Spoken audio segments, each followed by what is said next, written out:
Are you merciful? Why? Because Jesus healed the sick. Because Jesus fed the multitudes.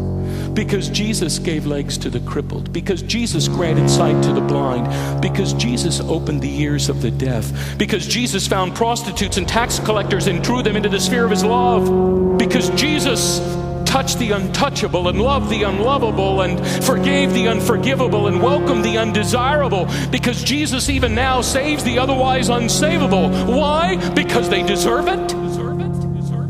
When the goodness and loving kindness of God our Savior appeared, he saved us, not because of works done in righteousness, not because we met him halfway, not because we took the proper steps forward and in good faith have elevated ourselves to the place of the deserving poor, but according to his mercy.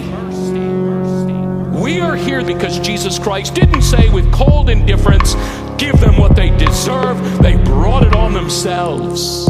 Jesus Christ is the mercy of God. And seeing us in our misery and need, he doesn't just feel for us.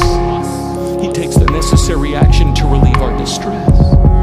He leaves the eternal glory of heaven and the perfect fellowship of the Trinity. He condescends to us, lives among us, suffers like us, dies for us.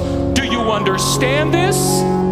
Have you experienced this?